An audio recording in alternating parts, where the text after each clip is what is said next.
Hello guys! Ayan. Good morning! Ang oras dito ngayon is 8:48. So, iminit ko yung friend ko ngayon. Kakain kami ng kibling doon sa bayan. At magbabike ako ng 25 minutes. 25 minutes. Bye! At ito nga guys, nakarating na ako dito sa route. Dahil araw ng Miyerkules ngayon, ito ang mga kaganapan ngayon. Ang makikita nyo sa videong ito ay isang tradisyonal na ginagawa nila noong unang panahon, katulad na lang ng paggawa ng mga wooden shoes na to. Shoes na naging souvenir. Katulad nito, mano-mano niyang ginagawa yung paggawa ng lace.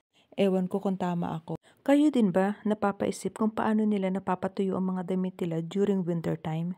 Tara, panoorin natin kasi ako namamangha. Heel klein beetje ruimte. Die kant op draaien, maar dan heb je. Run, de run. Hij komt er aan die kant er weer uit.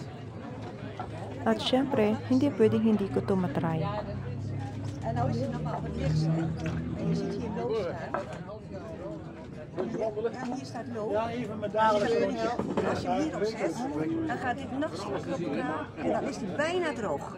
Alleen dan kunnen de kinderen niet meer draaien als ze dat doen. Daarom hebben we At inumoy ko nga, naamoy ko amoy perla.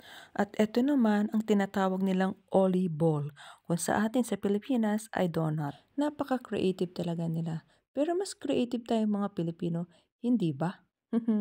Ayan, at dito naman tayo sa paggawa ng butter. Alam nyo guys, tinry ko. Ay, napakabigat. Napakahirap palang gawin ito. Sobrang heavy. Heidi!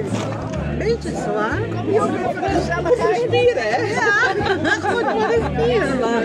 Ja. At syempre guys, tinry ko. Pero iba naman yung nasa isip ko habang ginagawa ko to. Naku, Inday, napaka-green-minded mo talaga. Puro ka talaga kalokohan, Inday. Ito naman ang tinatawag nilang carne milk.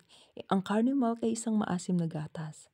Naku guys, kahit kayo hindi nyo magustuhan ang lasa. Dito naman tayo sa mga bracelet. Ayan ang mga anik-anik. Naalala ko nung high school ako, gumagawa kami ng ganito. Shout out sa mga katutubong mangyan ng Oriental Mindoro.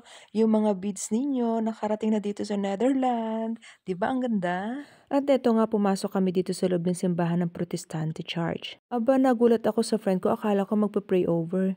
Nakita niya to sa lamin, aba na nalamin, syempre gumaya ako. Ang totoo niyan guys, meron akong ipapakita sa inyo.